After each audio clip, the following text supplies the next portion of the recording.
Right. Hello, everyone. Welcome to Geekageddon, where we talk movies, TV shows, trailers, and all other geek-related stuff that we like. Today with me, as usual, John Chase.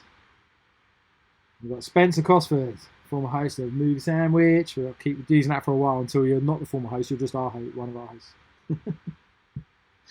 I haven't unmuted you guys, so I better unmute you guys so you can talk.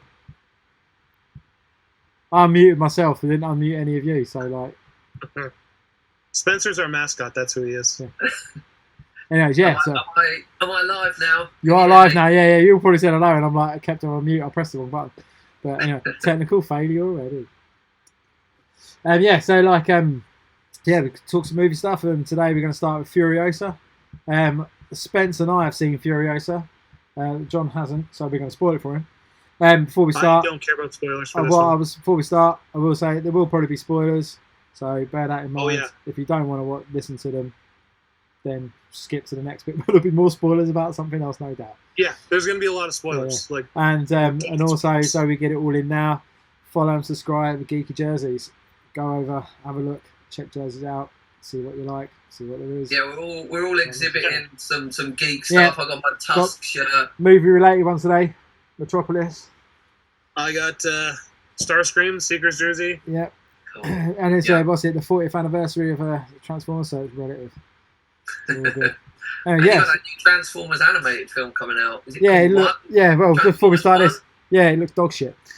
Just remake before we get into it, just remake the animated movie from the 80s in CGI or in live action. It would be the best film ever. That's all. Yeah. That's what we've got to do. I don't know why I haven't done it. This movie is predating everything. Like, it's Optimus Prime back when he was like Orion Pax, and it's going to be Megatron. But it looks like they're completely rewriting the history because Megatron was a gladiator. He's his best buddy. And they were best friends, but like... It's definitely aiming at the younger market because it's full of cheesy jokes on the trailer. Yeah. I will categorically saying this right now. I shall never go to cinema. I'll see it. I'll wait until it comes out on Netflix or something.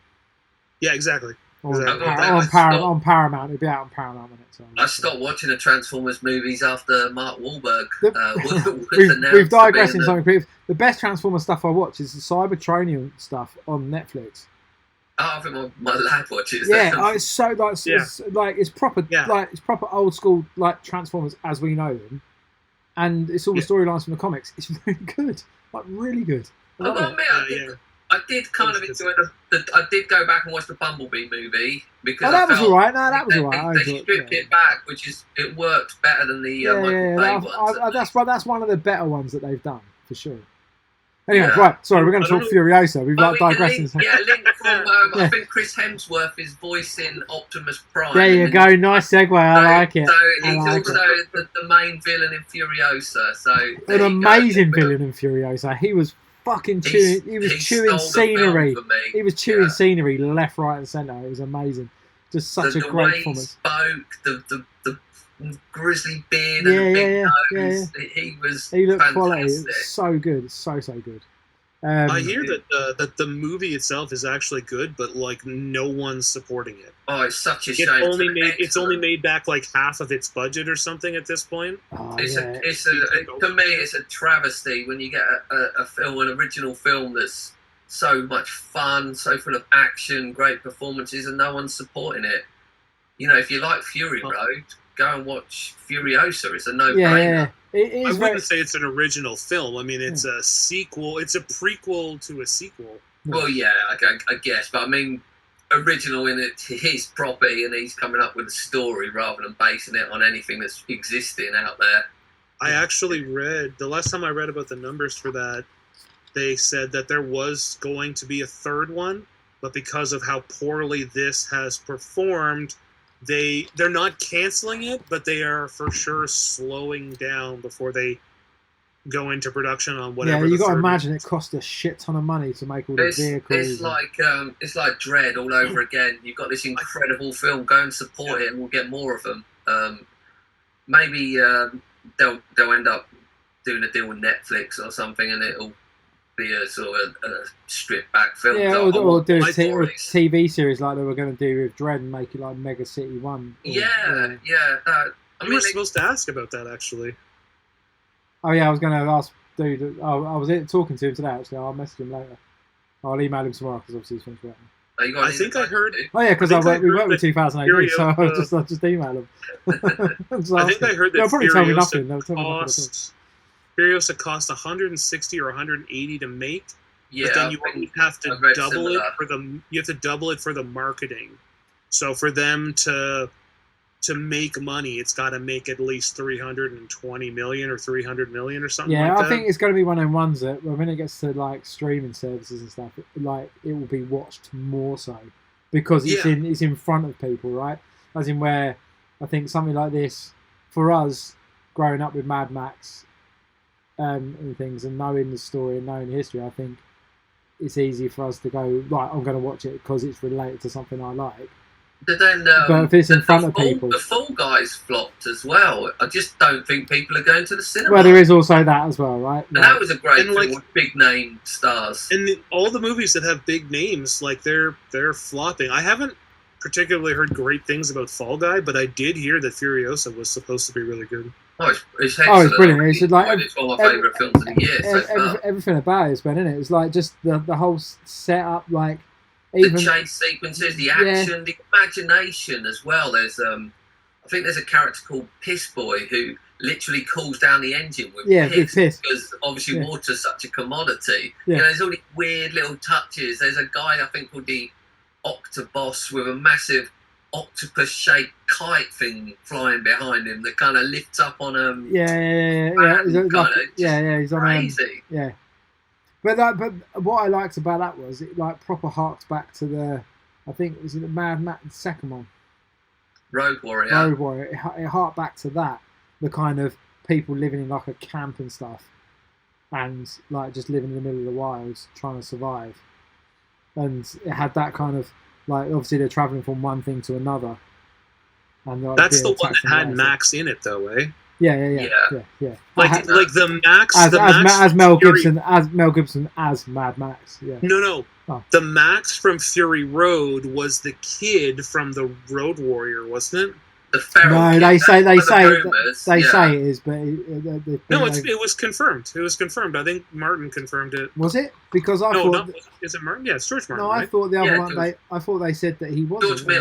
George Miller. Miller's his name. I thought he said that he wasn't, and it was because he was the leader of another tribe or something. No, it explains why he has the music box. It explains why he has Max's car, and the kid never speaks except to say, "My name is Max," and that is some sort of like tie back to the fact that the only guy who ever really spoke to him or talked to him or something was Mad Max. But then there's the whole Max thing become this kind of mythology. Well, it's like James Bond. Then it's like the mantle to be this icon or savior. Because it's weird. I went and rewatched the original one the other week, and it's such a stripped back, exploitation kind of grungy film that feels nothing really like the others. It was almost like a test run. Well, it was probably filmed for like $100,000. Yeah, but it's kind of like they did well, and I feel like the second one is where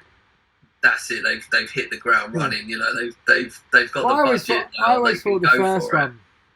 I always thought the first one was like just as shit was all kicking off and things were happening, and like because they were out in the sticks, it wasn't really affecting them. But it's still kind of a weird futuristic. Yeah. I mean, they still had cops. I mean, Max was a cop. I thought that was kind of like early doors. Cop car, like a highway patrol sort of society. Because I thought that was like the earlier age of all the shit happening. And then by the second one, all shit's kicked off. It's all lawless, and there's all kind of crazy. And by the third one, the whole world is just a wreck. Yeah. But I think in this, like Anna Taylor-Joy was good. She I think she did pretty well. And I like what they did at the end credit sequence as well, where they used her in bits as well, in place of Charlize Theron. I mean, she, as good as I do like Anna Taylor-Joy, I don't think she quite captured the badassery of Charlize Theron. I suppose, I think Charlize was just. I think edge, a little bit more I think there's certain look hard edge. Yeah, she gives like there's times where she kind of just like kind of looks, and you know that she's giving you a shit-eating look. And but maybe and she had to earn it, right? Because the time difference between Furiosa and Fury Road yeah. But it's big enough, like all the shit that happened to her in between those. Yeah, like innocence lost kind of thing, getting harder as she goes on. Yeah. I mean, so you see where she grew up in this kind of idyllic kind of oasis. Did you see that dude that played one of the guys was getting loads of grief online because of that particular scene? Which one? You know, the big dude. You know, the big dude that takes her out of the room. Yeah. Yeah, he's been getting loads of shit online this week. Why? It's a film. Yeah, and he's just like, I'm portraying a character that's been written by me. He's why like, would someone... I don't know. People are dickheads. Oh, it's 2024. People will get offended at anything. Yeah. Oh my god, it's called acting, for God's sake. Let me find it and let me find it a second. I'll read it to you. If I can find it. It's popped up. Robert England doesn't get chased out of town for being a kiddie. So what do you rate it? I gave it an 8 out of 10. I didn't think it was quite as good as Fury Road, but it's still a great film. I think Fury Road's probably a 9 for me, and this would be an 8. But a good, solid, definite 8. No hesitation in giving it an 8. Maybe in second viewing it might go up even higher. It's a film I'd definitely revisit, and it'll be bought for the collection as soon as I can. I love going into that world and seeing the gnarly vehicles and characters. It's just great, really cool. Yeah, it reminds me, like years ago, there was a Games Workshop game that came out. I think it was Games Workshop, and it was like Mad. It was almost like Mad Max cars. But what was cool about it, you could buy like Matchbox cars and convert them into like Mad Max cars. And so when I watch this, it always reminds me of that game because it used to be like sticking weapons to the front of cars and shit. So you could play this game and you just like literally making your own mods. And this is very much like that. Like every time you see one of these cards, like I've got one of the art books. I think I've got the art book. It's always it upset me that Hot Toys didn't bring out a Furiosa figure. I would love that for the shelf. Yeah, well, it was just like a massive. What I like about it is because they make all the vehicles, don't they? So they're all like it's all practical effects, but they make that massive rig. They made that massive rig. Yeah, that is crazy. Mad, yeah, for sure. And what I liked also about do you play Warhammer as well? I don't. No, Spen doesn't know. That's next level of geekiness. Do you see they're coming out with a Gundam expansion for it? Oh, on Gundam for Warhammer, you'll be able to get like instead of Ultramarines or Orcs or whatever, you're going to be able. There's a Gundam expansion coming, an official one from Bandai, where you're going to be able to get your little Gundam figures and paint them. And apparently, there is some rule they're going to incorporate where if you build the models, like their actual Bandai models, you'll be able to use those in the game as well. There's already a faction that already kind of do that. I've got to look it up. Moving on, because I have no port of reference for Warhammer at all. Other than I think Henry Cavill's creating some kind of show. Yeah, he's doing a TV show. Once that comes out, you'll all be like, oh my god, it's fucking quality. Or it'll be dog shit. I only pay attention enough to Warhammer to make fun of Andy for it. That's He's pretty good at painting the figures, though, I've got to admit. I haven't seen some of his handiwork. Yeah. Got a tournament this weekend. Right, so what's next on the agenda? Right, so yeah, so I'll go 8 out of 10. I think that's a fair score to be honest. It doesn't breach into the 9s. It's solid. I think, like I said, Hemsworth was amazing. I like seeing Immortan Joe in it again because it's such a quality character. Yeah, Hemsworth's performance is probably a 10 out of 10. Oh yeah, by far. Really, I think it's one of the best things I've seen him in outside of a Marvel. Believe me, in Marvel movies, he's always like he was just kind of plodding along a lot of the time. Other than when he was drunk for, because he was quality then. But yeah, that's 8 out of 10 solid. So next up is Atlas. I did see Atlas. Yeah, I've seen Atlas. Yeah, we've all seen it. Through the whole thing. This might be the first movie that Spencer doesn't give an 8 to. No, this will be. Well, I'd just like to say the one thing about Atlas is it's nice to see that the special effects artists from Spy Kids are still getting work. Love it. The only good part I found in that movie was the AI. Oh yeah, it was quality. Like I found the AI engaging. Like if I could put an AI that was as engaging as that, was great. Her performance was I absolutely think Jenny from the terrible. block should have stayed on the block. Heads on the block. Head on the I block. think, It has like you been- say, the way it was built, like almost like a sports car, the way you sat inside it with all the plush seating array was really cool. I did want to get on She is having a real bad year too. Like, she's getting divorced from Affleck again. again. Okay. Yeah. Her world tour or whatever just got canceled because nobody was buying tickets. And the one movie she's in, everybody's like, "You are the worst part." Like, I'd rather listen to the robot talk for an hour and a half But than wasn't watch it? you act. It has had huge viewing Yeah, figures. no, he's so done well. He's done well on it. It's still in the top 10 on but- Netflix, as far as I know. Can you trust that? Like, Netflix doesn't really give out their numbers, and they don't give you any metrics to how they get them. So is that just them pumping up a movie that they paid for, so hopefully people will watch it, or do you think those are actual numbers? I don't think I've seen a really good film on that's solely Netflix exclusive yet, as far as I can remember. That's been created by Netflix for Netflix. I can't think of a decent. I'd have to pull up the list. One thing that was really good was Cowboy Bebop. Was a quality version, I liked it. They and canceled they it. cancelled it because the numbers Yeah, weren't but good. that's a series. They do Yeah, good series, yeah. but I'm talking like a big movie. They're watchable, but I've not seen one that I'd want to own or buy. There must be one or two movies that are good. I don't know. I've got to go through the list now. Was Roma a Netflix? That was good, but that's a bit more Oscar bait. I don't know. Really nice. What was that one with Thingy in Ryan Gosling? That we talked about before. Oh, it was The Grey Man. That was good. Average. That was alright. That was alright. Average. Yeah. They're all watchable, but they're just like films designed by algorithm. Oh, I got you beat. Adam Project. Adam Project. Adam Project was good. 8 or a 9. That was That good. was Adam okay. Project, I would have given an 8 That was or a 9. okay. Yeah, I'd probably give that a 7. Yeah. It's not getting higher than a 7 though. 7 out of 10, Cosford. They're all enjoyable, but I wouldn't go back. I don't think I'd No, I ever go think- back to rewatch them. I think with this, like The special effects were terrible. Did you see the bit where Scenes. we were watching it and my wife was like, "This is just aliens when they're in the hangar." And they're like ripping It's up a and bit bringing like- out paper. And it was Like basically Avatar, just where it they was walking yeah. through the forest. There's Yeah. bioluminescent. But did you? flowers But and stuff. did you like that scene where they're in a hangar and she's giving out them all the paperwork? It's literally ripped straight from Aliens, and they've just like gone, "What can we do with this scene? I know what we could do with this scene. If we watch Aliens, we could just do that." And it's exactly the same scene. She's like being the dick, going, "Oh, you're gonna get fucking killed by these things," and then like Ripley is. And then she's handing out all the data on it, and they all die. They do all die pretty spectacularly, though. Like, it is pretty good. The fight scenes of them all dying. It's watchable. And then Definitely. Shang-Chi say that turns up Netflix and has fucks ever people made up. a 10, like a movie that's a 10. Or even a 9. I would think that if you pull up a list of like their best movies they've made, I could probably find a couple of 8s, 7s, 8s. Maybe there's a 9 in there somewhere, but there's definitely never been a 10.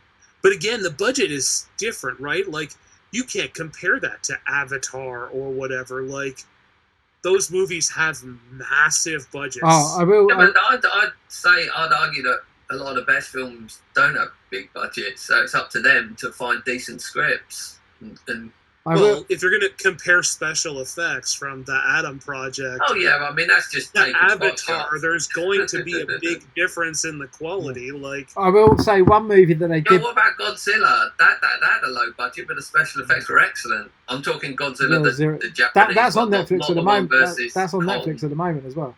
It's awesome. Yeah. That is. Now that's a good film. Did I see that with you? I was not. Yeah, we saw it together. All right, because I was convinced I went with Joe, and I was like, "You've seen it?" And she's like, "No, I No, haven't." me and you went to see it. Yeah. All right. I watched it the other day. It's okay. I don't think it's great. Oh, Did you it's watch so it with- good. Did you watch it in Japanese? Yeah, we Good, only have the good, good. Japanese Yeah, version so with the. I've English started to go into work now. When things aren't going my way, I start smashing my head on the desk.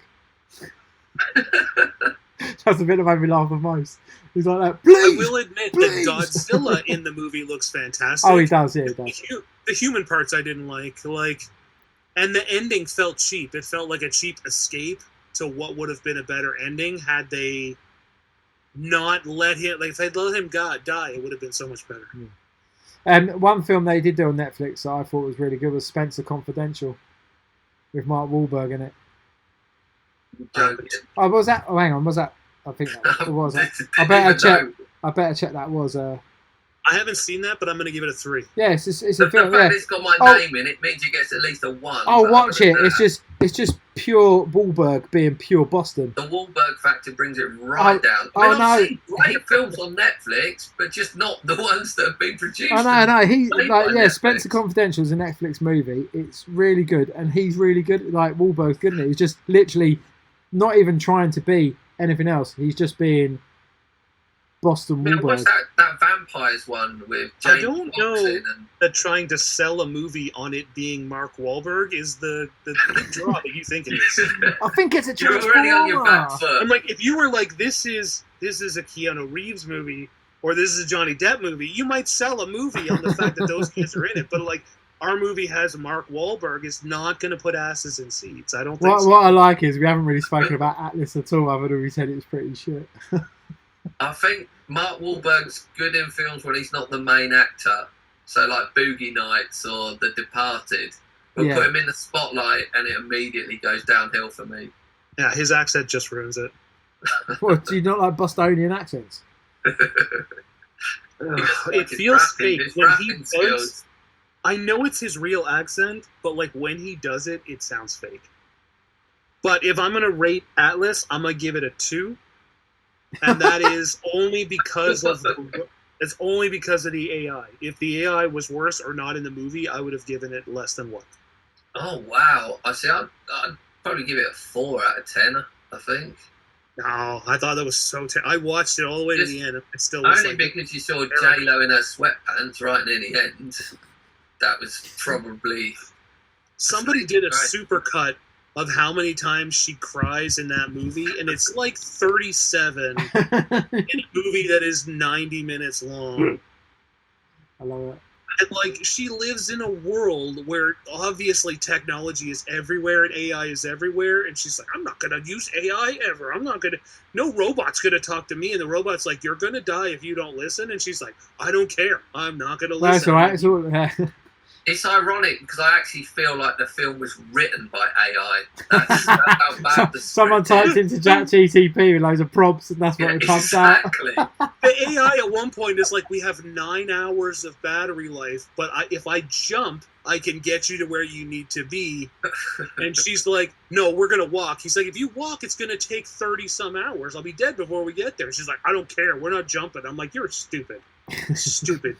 Listen to the robot. The robot wants to heal her. And she's like, no, you Oh can't. wait, You're a I'll robot. I live don't with trust this robots. compound fracture in my leg. I'll be Yeah. fine. Don't fix it. It's fine. You're a robot. I don't trust you. The movie was just terrible. Oh, awesome. It's a terrible Yeah, film. I'll tend to agree with your thing. So what are you giving it? Well, yeah, just a 2 because it wasn't that great. Yeah, I think 2. 2 is even generous, but Maybe 4 is 2 is too generous because I loved the AI. Yeah. If AI was like that now, like if you could get a Google Assistant to talk to you that way, That'd be cool. Yeah. I would love it every day. But the movie itself was terrible. Oh, I think it makes a change for YouTube to score it lower than me. I know. Right, so from one turkey to another, Rebel Moon. Oh, See, I've not watched this, so I can. The I can collective sit back and sigh. listen to you, gentlemen. all right. So, So, right. I'm waiting for the adult, the extended. So obviously this was supposed to be a Star Wars-esque movie, which it was still Yeah. sort of a Star Wars-esque movie in itself already. There's little cool nuggets of things that I think's cool. And that's about it. Like it's kind of all over the place a bit. Like I didn't really. Oh, I don't know. I just didn't really. so Zack Snyder knew No. before we even got the first one that he was making a director's cut. So when I watched the first Just one, make the movie. Why make director's cut? Just make the movie and just put it out well, there. I do you know? guess Netflix going on- wanted him to. It's going on out a lot of Netflix. the It could be on adult, for like, it could be on for hours. No one gives a shit on, like, it's on Netflix. yeah, like Netflix wanted him to cut out a lot of the adult content, but it when you watch the first one, it feels like you are not watching a complete movie. It feels like you're watching a movie that isn't finished. And because he knew it was going to be 2 parts, the ending is so anticlimactic. You're just like, oh. It's not. And The then thing is, second I one think he tried just to go tracks. for an Empire Strikes Back type ending at the end of it, and it was like Yeah. Right, don't do that in the first movie. If we learn anything from Empire Strikes Back, do it in the second movie, where it's pivotal. The only thing I liked about it is, okay, so you're right. It did start as a Star Wars anthology film, like Rebel, like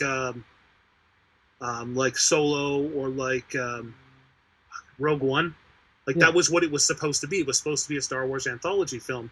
And if you follow the story, the only character that it could be about is Asajj Ventress. Oh yeah, that's what you were telling me the other day. Yeah, it has to be, because she was like the right hand to the general, so the general would have been Dooku, but she fails. She gets kicked out. She goes and lives in peace somewhere, and then the Empire comes back, and she has to fight them, and then she goes to war against Dooku. And if you follow the Clone Wars show, she did attempt to kill Dooku after he threw her out as his apprentice. And that's so, the like, film I want. That's the film. Yeah, if that's the film we got, I love Asajj Ventress. If that's the film we had gotten, I'm like, that would have been fantastic to see her in live action, like doing all that stuff. And when you watch it, if you see that lead girl with the very short hair, and Asajj Ventress had no hair whatsoever, so if you see that character as Asajj Ventress while you're watching it, you're like, I can see the potential in what this would have been. And the thing is, that would dovetail, because they had to take it all away and make it some generic sci-fi movie that really doesn't have a great purpose. It just sort of flops. It has no. But the thing is, that would explain Bad Batch, the last episode she did in Bad Batch. Like, you watch this as that version of it, and then watch she's that. got a funky comb over kind of hair. Yeah. Like, I can't. There's a special name for it. But like, but yeah, and then she's in that. It would be like, right, but that explains so much of this. Explains so much of this, and it'd be like beautifully dovetailed into that, and then it makes that even more important, right? Like, because you have all that histrionics on it. But the potential for that to have been a great Star Wars movie would have been amazing, because we already would have loved the characters. Like, we wouldn't be jumping into the middle of this conflict with people we know nothing about. Well, the fight scene on the ship with the swords was basically just the lightsaber fight.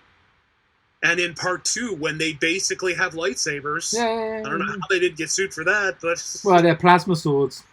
Well, did you also notice that they ripped off loads of stuff from Warhammer out of that as well?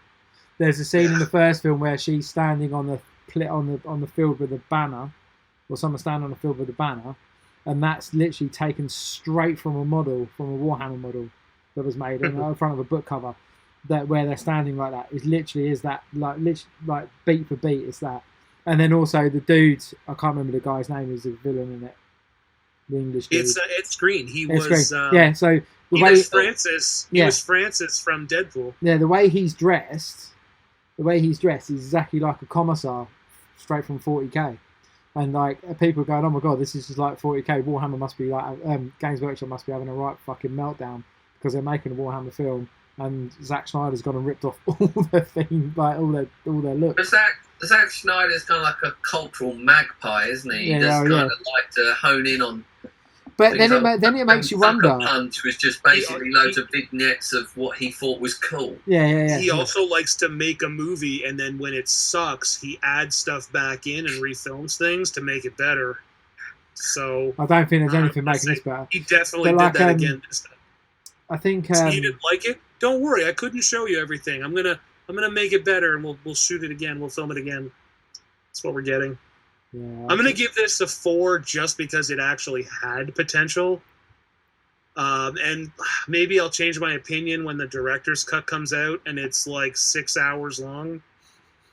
And maybe I it's... want to see the Ventress film. That's all I'm thinking. I know, right? The Disney... When you eventually watch it, imagine that lead girl as Ventress, and imagine Ed Skrein as Count Dooku. Yeah. And, like, it becomes a different film when you're watching it. You're like, oh, I actually care about these people now, as opposed to these are just stupid. This is you can actually make a really good live action Ventress as well. Yeah, I think she kind of looks like her as well. Like yeah, for sure. I think what it suffers from is that and I think you might mention this, John. I can't remember. But like, it feels like you're jumping in the middle of something.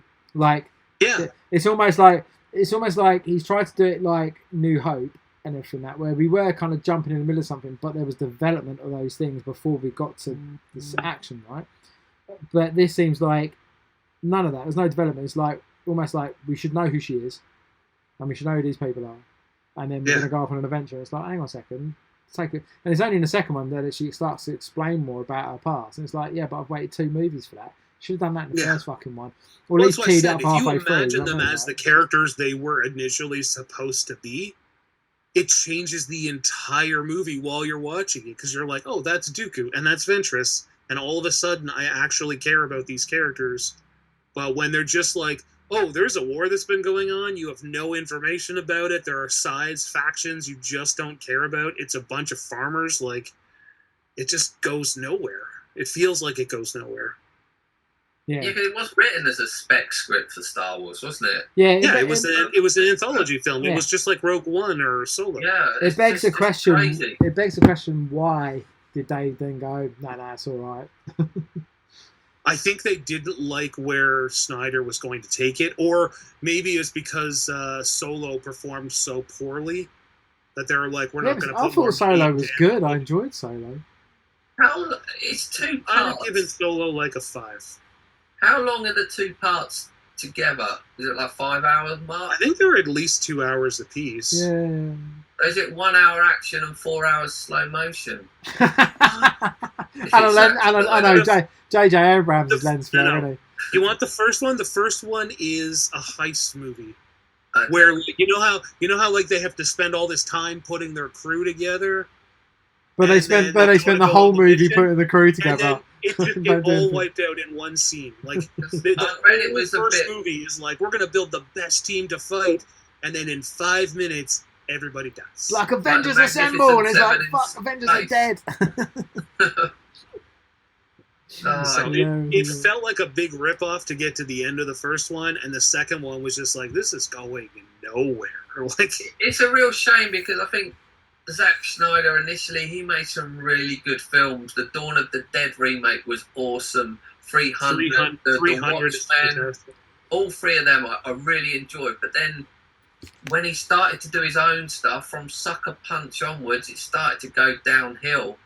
I've got to admit, I unapologetically love the Snyder cut of Justice League. It's a guilty pleasure. It's just weird. It's so over the top. I really enjoyed it, but I can understand why people wouldn't like it. But he's just not very good with his own properties. He's trying to develop. That zombie one that he did was, what was it, the Army of the Dead? That was garbage. The one in Vegas. Yeah. But then Netflix exclusive film. That was terrible. But they did a follow-up to that as well, didn't they? Yeah, that no one watched. Yeah. The Safe Factor.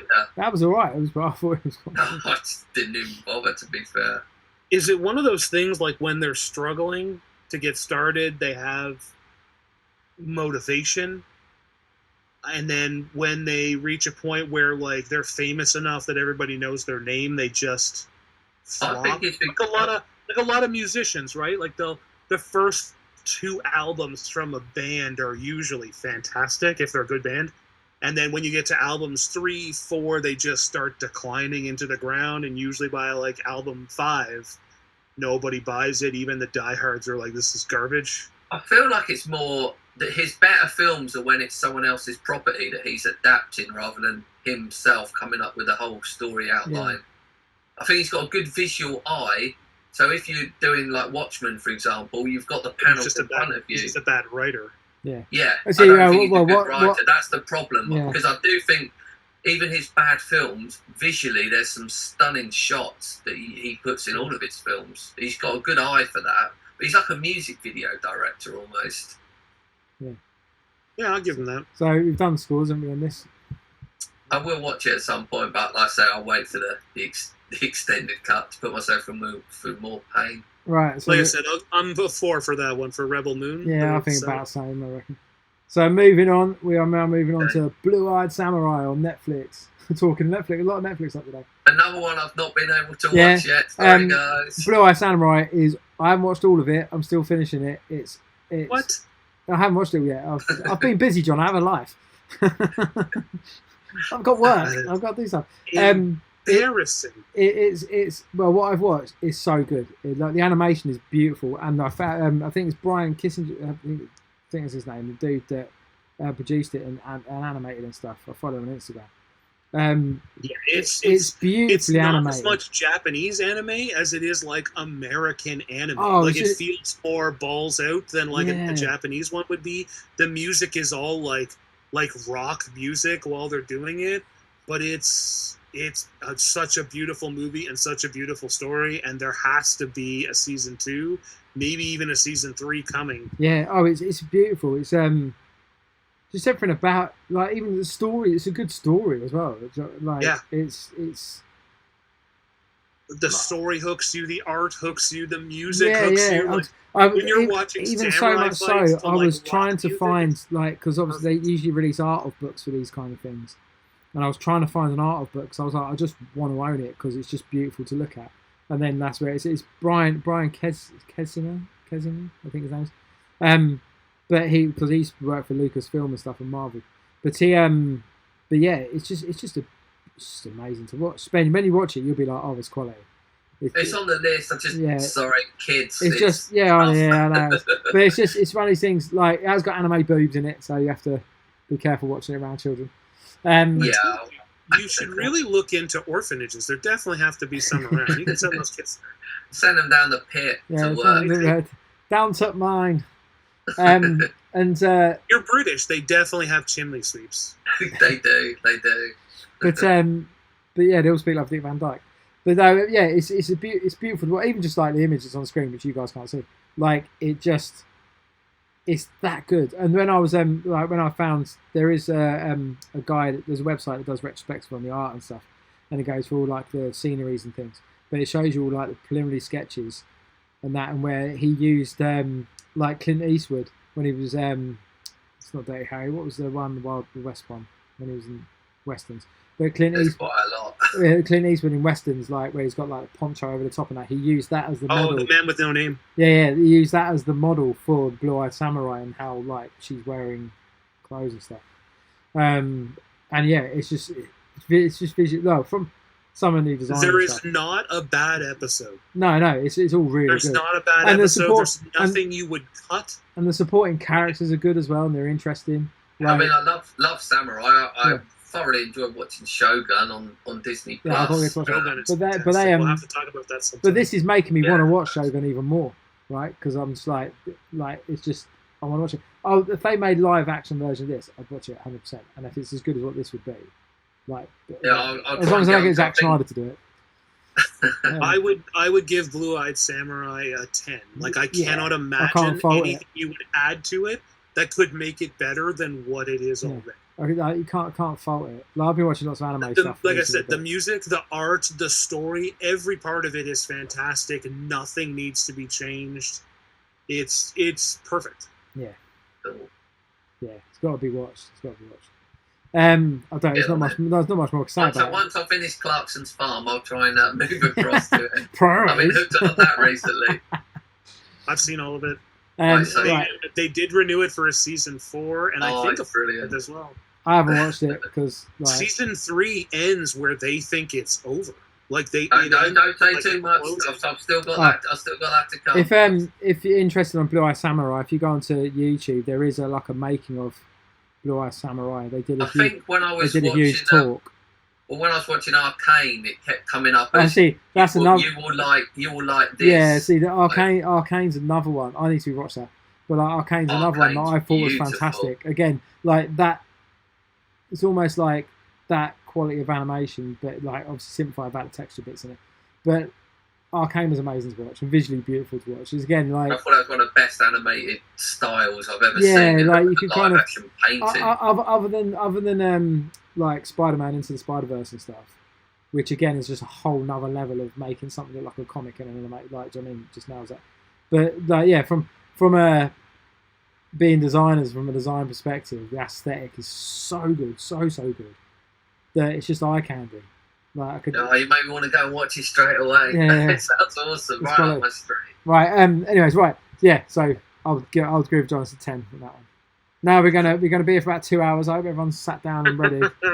Are we doing trailers? Or are we going straight? No, we're going straight into Acolyte. We're going into Acolyte. John's main meal. So John's got about 1 million theories, and he's only got about 4 minutes to be able to describe. I'm intrigued to hear these, John. So I'm going to give him 4 minutes. Well, I'll do mine first. Right. I think that May is the other girl, and the other girl is May, and the one that was turned into a witch did some magic switcheroo. That's just, I just thought that earlier on. I thought that might be a thing, but John's like, no, okay. No, it's not. I've got theories, but I want to hear what John's got to say. Go on, let's hear what John's got to say. He's been itching to tell us. We've all watched episode 3. It came out today. Today's the day we're recording, so I'll save my theories for a bit. I got a cup. The show itself is not amazing, but it is also not terrible. There is nothing to outwardly dislike about it. But it also isn't leaving a particularly big memory. Like you watch it and you're like, oh, all right, but it's not anything great. I loved Ahsoka a lot more. Obi-Wan was better, I think. Mandalorian was significantly better. But it's still early days. We're still only 3 episodes in, so who knows where it's going to go. But a couple of the nitpicky things I've got. The first episode starts with flat text on a screen. And all I can think when I watch it is if only some movie franchise had come up with a way to give you a preamble to the show that was in some way animated. Like, but didn't they wouldn't that be something? Star Wars for a reason. Yeah, but didn't they do? They said they were keeping the scroll for mainline movies and things like Solo didn't have it. What was the other one? Solo. I said it's stupid. Use it. It's stupid. Oh yeah. No, I totally agree. I think like it's the language, the visual totally. It looks so stupid when they put flat text on a screen for a Star Wars movie when we have a crawl because of Star Wars. But don't they start with that flat text in a galaxy far, far away, and then they have the scroll and thing. And I think they think that because it's detached from the mainline movies. But again, I totally agree. Like, why have that beautiful visual element that you've used for so many years and everyone knows straight away, and you bring the big booming of some music? It immediately sets you up when the font has, the type's gone, and then the camera pans down or up to wherever the action is. You're immediately you're engrossed. It's Star Wars. Star Wars, right? I'm on the page. You invested straight away. There's no two ways completely. about it. But the fact that they put Carrie-Anne Moss on all the posters and kill her in 3 minutes. I love it. She's still in it. She's still in it. After episode 3. No, she's still in it, but in the flashbacks and shit. But she'll obviously make appearances later on because she's going to be a Force ghost. Episode 3. No. She appears in episode 3 in a flashback. We definitely don't know all the story that's involved, so she'll make other appearances. Yeah. But I'd be willing to bet. But that fight scene was cool. It's going to be 10 minutes. It's kind of like Scream with Drew Barrymore. Shake up the fan base, show a big start, and then have a wiped out. Yeah, wiped out. Everyone's up for grabs. But I also thought it was really funny that the Trade Federation is not a racist stereotype anymore. They were heavily accented in the prequel trilogy. And now in this one, they just speak regular, normal English without any accent. They sounded like Asian businessmen, just like Watto sounded like a Jewish stereotype. I think they've learnt their lesson on that one. The writers clearly don't understand how space works because at one point the outside of the ship is on fire. Like the outside of the ship in outer space. There's no oxygen in space. Flames, and you're like, I don't know if you know how oxygen works in the outside of space, but that can't happen. Well, you don't know, it's in another galaxy. It could work in a different way. Oh yeah, there's oxygen in space in another galaxy. That's why they wear suits outside. Could be some kind of space fire. The character of Yord I just dislike. Yeah, I think we'll tend to agree. He's not a Padawan. He's just become a knight, but he follows all the rules, and he's just. He put lightsaber through his face in the next episode. He is more of a boring version of Obi-Wan Kenobi. Because Obi-Wan was like that, right? He was like. I mean, it's so everything to the left. forgettable. I can't even remember who the character is. To be Well, honest, I I had think- to watch it a second time and write down his name because I'm like, oh, that's what his name is. I think it's X. just the dude with the funky hair. Yeah. The stupid haired Jedi Knight is terrible. But I think Noah's dishwater. I think X-2029 was good. The baby Wolverine girl. Yeah, X-23. Yeah, X-23. Yeah, she was good. I like the robots that then turned into chairs. I thought that was really cool. A really cool touch. Some of the tech. The part that always bothers me when they go back and make something, like when they did the prequels, is the technology they had back then looks so much better than the technology we had like the original trilogy and the prequel trilogy. Like there is no ship in the original trilogy or in the prequel trilogy, no, not prequel, sequel trilogy that looks as nice as Amidala's Nubian starcraft. Like, what happened to the technology? Yeah, but you could say that about cars. You look at the retro American cars; they're beautiful also, compared to like the Tesla boxy new thing that's just come out. That looks disgusting. But she also was a princess and had it kept clean and probably cleaned and spit shined every day for its existence. So it's probably maybe. Cool. But I mean, like, if you look at the Naboo starfighters, if you look at like the ships that were shuttling people around on Coruscant, like they all looked like beautiful, stylish designs. And then you get to the original trilogy, and the Millennium Falcon looks like all the outer shell of it fell off, and we're just left. Yeah, but that's because like the Empire's taken over and things have gone to shit. Yeah, I feel like they can't afford to get new ships, so they just buy. Even the Empire ships don't look as nice. Like the Star Destroyers are not as pretty as like the Republic command ships were.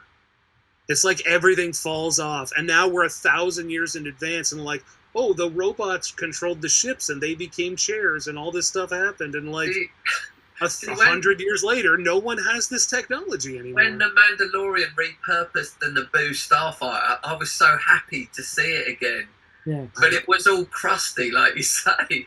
They took the shiny and the yellowness and all of that. It made no sense either, because traveling through hyperspace can take days sometimes, and there's no bathroom on a Naboo starfighter. A big empty bottle down by his seat.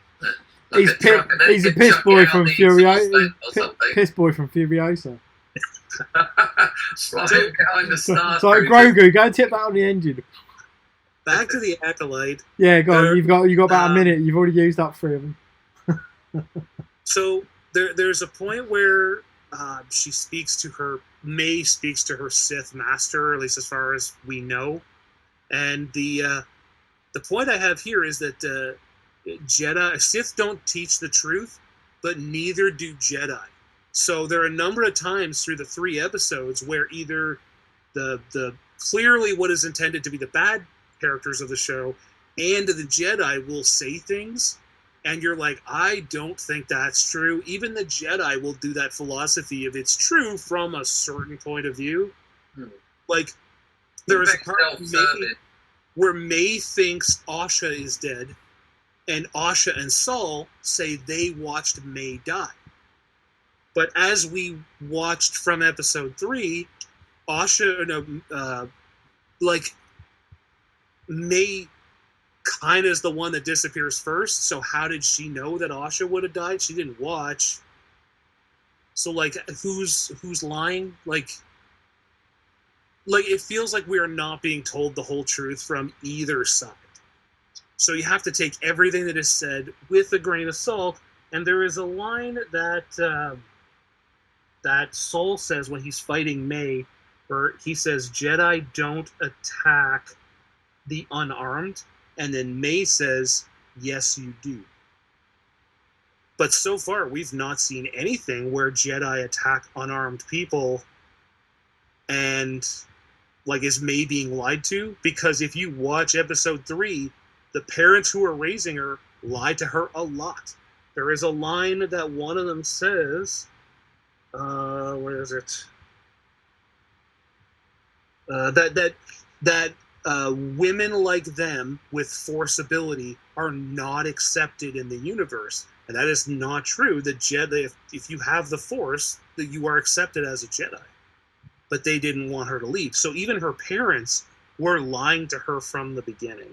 But the Jedi were quite kind of hypocritical when they turned up and said, "You can't train the children. I tell you what, we'll take them off your hands and we'll train them instead." Yeah. It's like, yeah, but the Jedi said it's against the law because they're Dathomir witches. They're essentially evil. Well, we don't know if they're Dathomir related, but they're definitely linked somehow.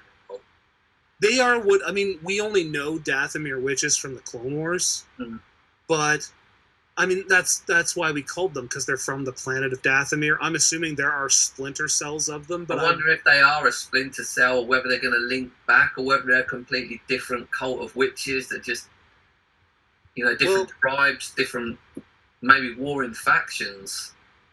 So it's possible. I don't know that that's where that's going to go.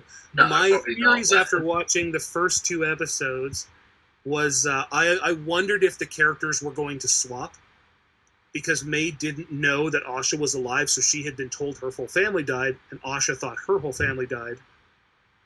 Clearly, the Jedi have done something, because there was that one that basically put himself in penance for a decade, and rather drink poison than tell the truth. Yeah, so clearly, for sure. Something bad happened, and they did something, and I don't think Asha knows that truth. But May also didn't know the truth, and I was wondering if when May found out the truth that her master had lied to her, she'll flip to the good side. And then when Asha finds out the truth, and I have a prediction for what that might be, but when she finds out the truth, I wonder if she will flip to the dark side. Yeah, I think that I do feel that you're on the right path with that. I mean, jumping the gun, I wonder if the Sith Master that we've seen is Darth Plagueis, whether they're going to use that to link. You don't think so? No, it's too early. I'm wondering if the Sith Master, I had written it before episode 3, but I'm wondering if the Sith Master is her mother, one of her mothers. Yeah, it's interesting. And she's just not telling, because the Zabrak mother clearly hates Jedi, so it would make sense that, they both do, but it strikes me that she could be the one under that costume. Trying to get another Darth Maul style character in there. But I also think that the end of the show, I like Saul, my favorite character, the Asian Jedi. Yeah. Except for Kelnaka, I'm hoping they don't kill him. He's the Wookiee. But I think Saul is going to be the one that is essentially guilty of whatever happened. I think he's been hiding it the whole time. And I think that's what, if there is going to be a swap for them, I think that's what's going to turn. She's going to find out that the guy who raised her, the guy who saved her, is also the one that got her entire family killed somehow. Or killed her entire family. Possibly. Because what's to say that the Jedi didn't go in there and wipe them all out? When the fire started, within 2 minutes, he was in the building running after Asha. That was definitely fishy. They were camped out in a field. They were not on top of that building. It would have taken him more than 2 minutes just to get there, then to get in and find her room, a place he had never been before. There he is. It had to have been... I also have a point where this show will cause a Sith plot hole, because if you remember from the prequels, Ki-Adi-Mundi says the Sith haven't been seen in 1,000 years. Yes. And Mace Windu says, I don't think the Sith could have returned without our knowledge. At the time of this show, it's only 100 years before, Yoda is still the Grand Master. So we've seen it in the trailers where the Master fights Jedi with a red lightsaber. If that had happened, Yoda would have heard about it. It's not like they would have kept that shit to themselves. Maybe they wanted to sweep it under the carpet, and there's a conspiracy to contain it. Maybe, but from the Grand Master, that would be something you report unless you did something wrong. Yeah, they're covering the tracks. I do think it's built into a Jedi scandal, like you say. Yeah. But I also, after watching episode 3, I changed my theory on that. So, I think it's not a Sith. We're being misled into believing it's a Sith. I think it's one of the witches that is controlling May to kill the people who killed their whole coven. That's why it was the 4 Jedi that were targeted. They are somehow responsible for that coven being murdered. One of them survived, quite possibly the Zabrak one, the one that was just really angry the whole time. One of them definitely survives. They put on the costume, and they are getting May to do all of their dirty work for them. And so that's why we have that plot hole sort of sewn up in the end, because the Sith didn't return. It was a Dathomir witch dressed up with a red lightsaber.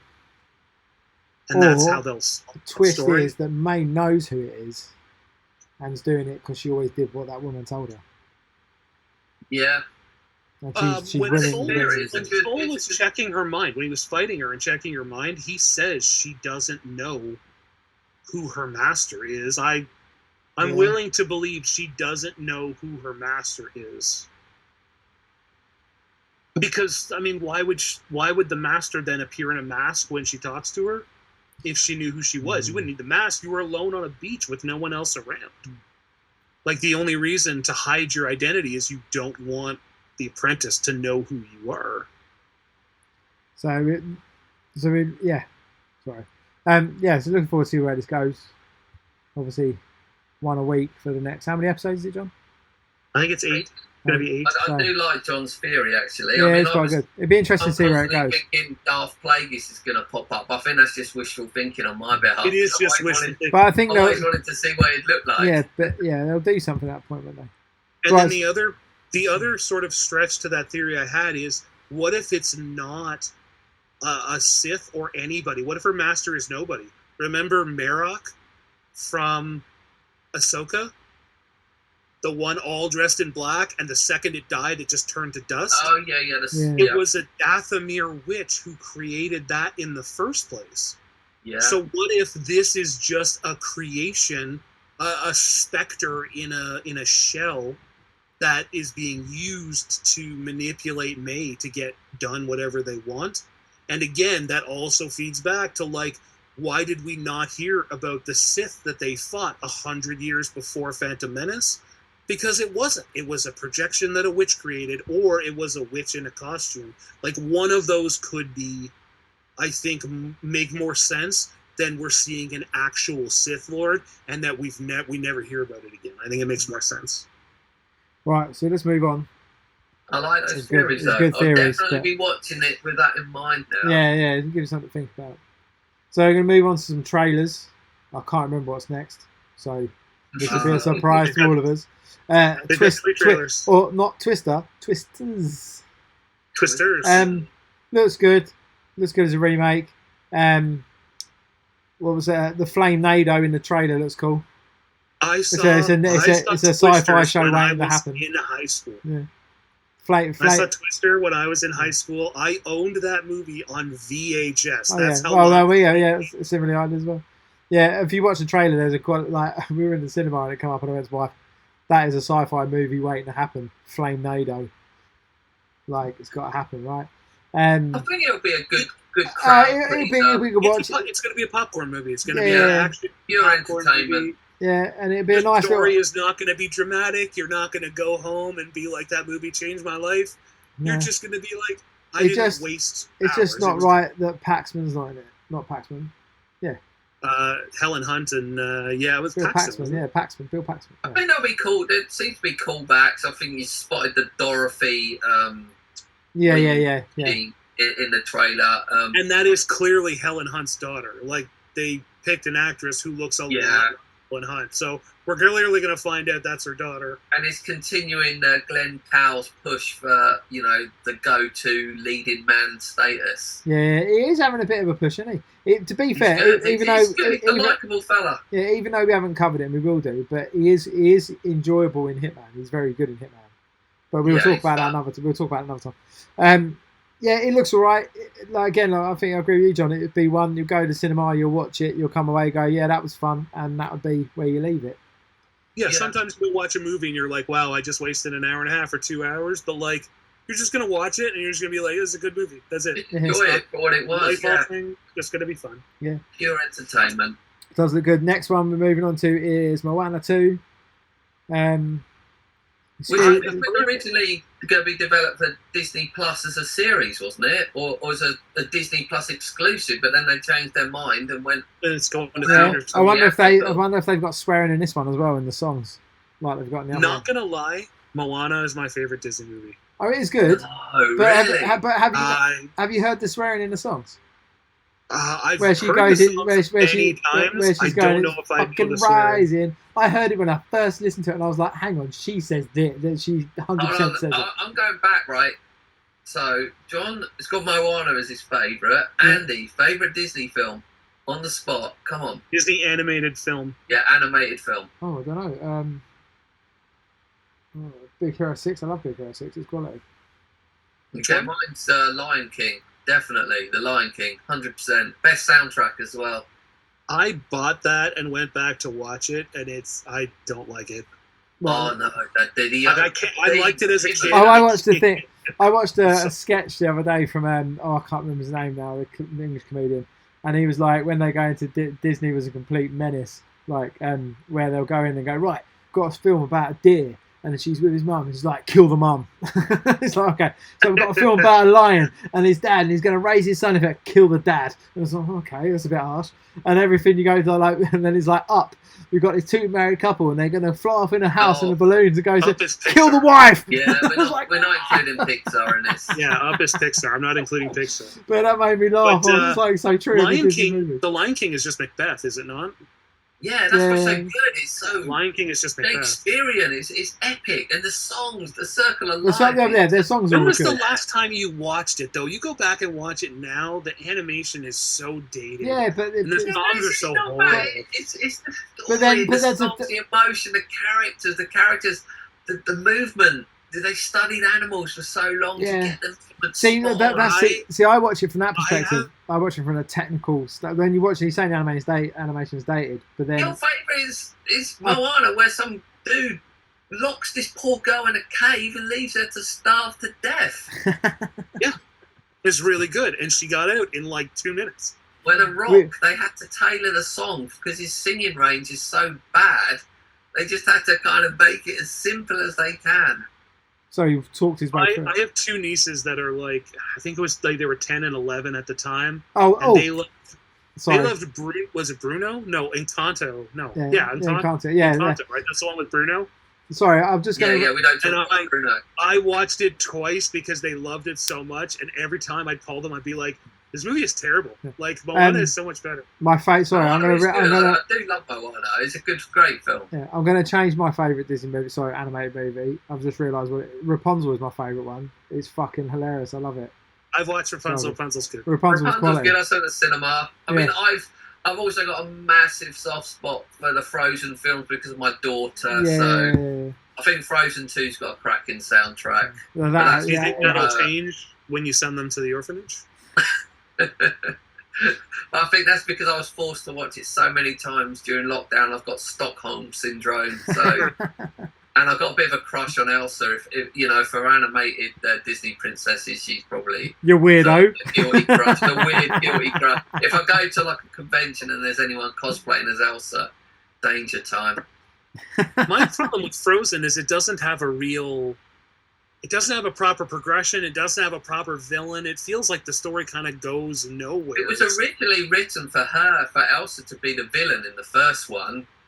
And then they liked the character so much, they tweaked it around and made it the whole sort of sister. They're like the villains. Moana feels to me more like a completed story. It feels more like an original story we've not heard before. It's not just some rehashing of another character. Maybe it is, I don't know. But...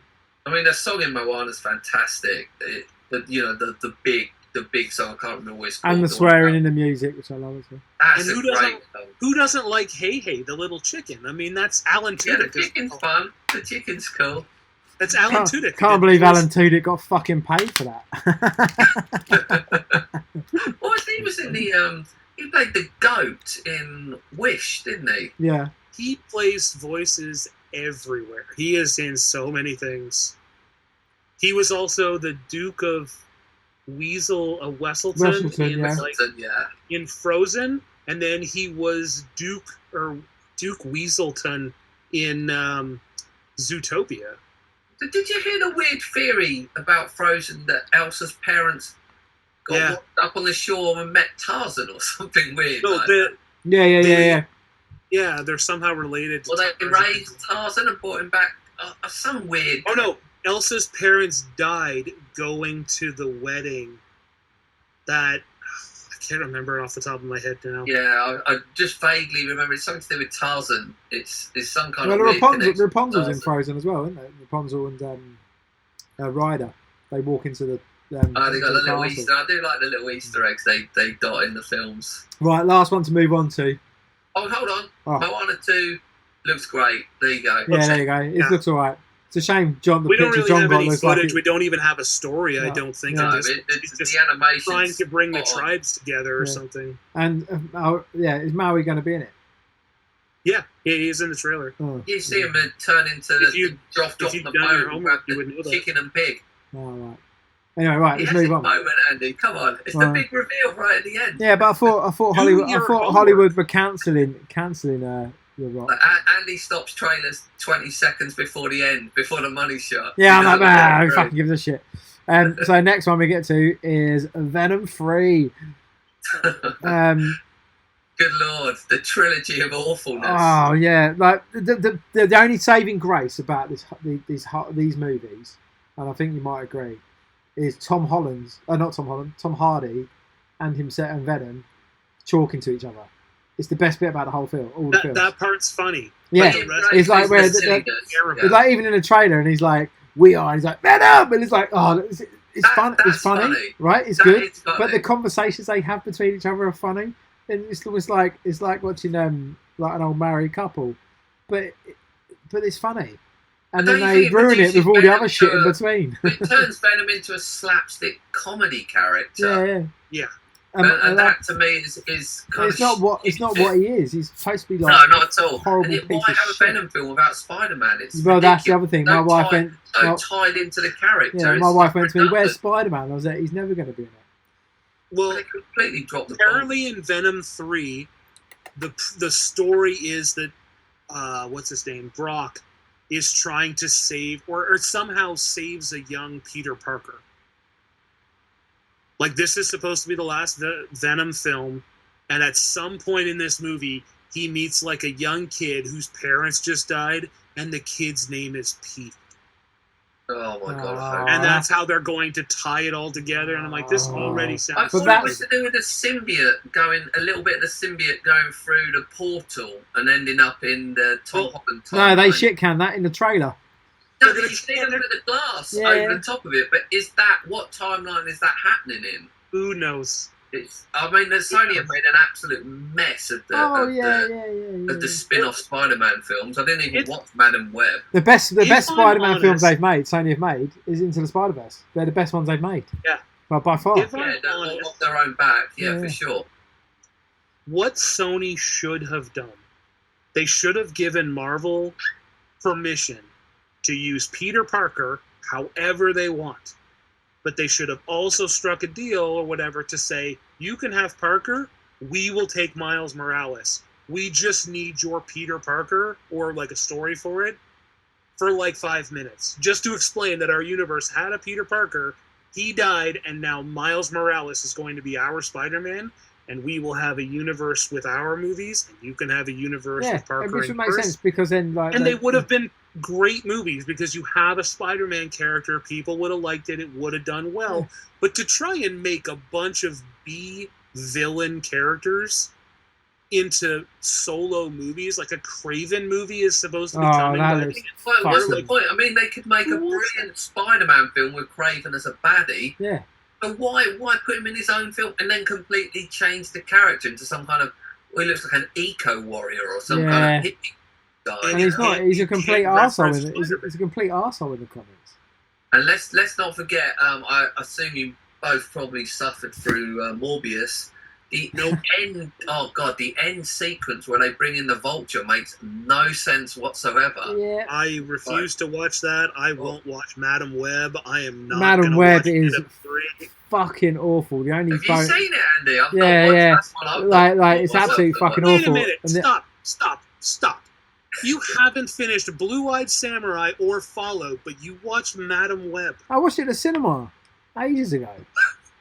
Why it did came you out. even do that? Because I don't Why? pay to go to the Why cinema. I would you don't have have to gone to pay the to go to cinema? watch it. I just went and watched Just it. being a movie that was, even from the trailer, it was going to be the worst movie. Oh yeah, I just wanted to see how shit it was.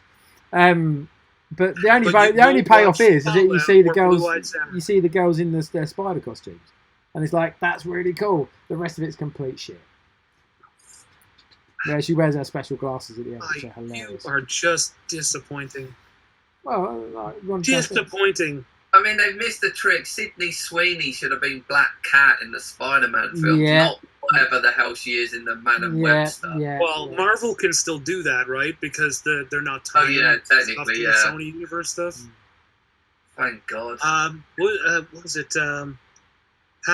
Amy Pascal used to run Sony's Spider-Verse, and she was the one that kept pushing to like make her Spider-Verse part of the MCU, and Marvel and Feige were like, no, we're not going to do that. And I just found out recently, I thought she was still there, but she actually left. She left Sony, and she's off working somewhere else. I wonder if like the movies she had done for Sony were so bad that they were like, you need to just go. Maybe her and Kathleen Kennedy could team up and create the panda. Right. So I wonder if like after Venom 3 does poorly and Madam Web did poorly and Craven is probably going to do. I mean, they've shelved Craven, haven't they? They've delayed the release. I think it's till the end of this year, but like even when it comes out, it's not. It's going to be dog shit. It's going to be absolutely terrible. I wonder if Sony will consider selling Spider-Man back to Marvel after that, because they just won't do well. Yeah. The only thing that does well is their animated movie. Yeah, and that's quality. So it's worth it for them to keep it. If they sell it back to Marvel, then Marvel can do quite a bit better with it. So, right, well, on that bombshell, I think that brings it to the end. Good discussion as always, fellas. It was good fun. I could talk about Acolyte for about another hour. No, it's all right. I've got a life. Extended cut. We're going to do a Zack Snyder Acolyte cut. I think the next one we've got something to talk about, but we do an anime, maybe focusing on Studio Ghibli stuff here and there, but pick some favourite anime and talk about those next one, and maybe some retro movies as well. We'll talk through. Maybe we should throw out question of the week as well. Oh yes, I have one. Oh, John's got one. So we do that quickly. All right, we'll do that quick and then we'll wrap up. We'll wrap it up. I have like 4 of them saved up. But okay, let's do it. The one that I want first, we'll do just one today, I guess. So I heard this story, read it. There is a company now that after you die, you can, I guess your loved ones or whatever, can give them your ashes, and they will press those ashes into an action figure. So, that being said, would you do it, and what action figure would you get your ashes pressed into for like family and friends to have? Oh my God. That's such a great question. This is a brilliant question.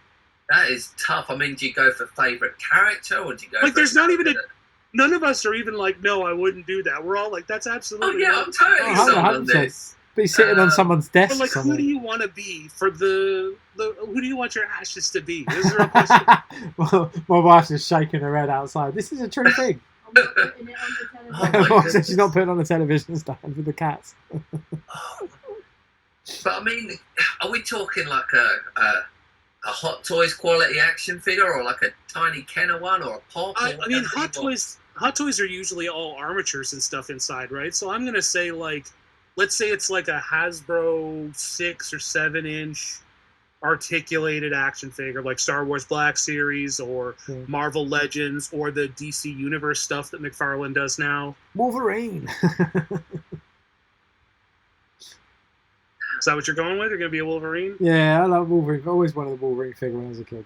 I wonder how many they could press out of your ashes. Like, I wonder if they can, like, you just get a dozen and, like, give them away. You know, it's just a fucking, like, 32 mil, 28 mil Warhammer figure. That's all you can get. I think, oh my god, 'cause I'm literally surrounded by. Oh no, figures. that's what I'll do. I'll get them Yeah, to so make. am I. I got shelves of them. I've got loads all I hear. I would get them to make me as a Warhammer figure, and then someone could paint me. Of all the questions I have, I don't tell these guys what they are, so they don't have time to prepare. Yeah, because I'm trying to think of a cool answer, but I'm literally just. I mean, I'd probably. I mean, if it was based on me, I'd go for some kind of pop Funko figure. But if it was an action figure, I'd probably maybe go for like a Jason Voorhees kind of dude. That'd be cool. The hockey mask thing. He's one of my favourite horror icons. And then, you know, for the power of sheer thought, I might be able to bring it back to life like Jason and terrorize. Be like Chucky, like possess them. I've always felt Chucky wasn't scary enough. I could just boot him across the room. I think, although saying that 6-inch figure, you could probably launch even further. Oh god, that's a good question. I'd probably go with like a Doctor Doom. Like it would definitely be a villain character. Probably like a Doctor Doom. Maybe a Cobra Commander, just because I always love the design of that character. Yeah, I mean, I heard that question the other day. I heard them talk about. Like, I read that article, and I'm like, "This is the most brilliant thing I've ever heard. Like, this is absolutely what I want to do now." Yeah, I mean, I'm still looking around my room. I mean, there's just too many. I mean, there's so many properties I love. That's what makes it difficult. You are going to ask all of your friends that question. Yeah, that was literally going to go out in the chat later. What action figure do you want to be? That's a good question. Right, we'll follow that. We'll follow that up on the next one.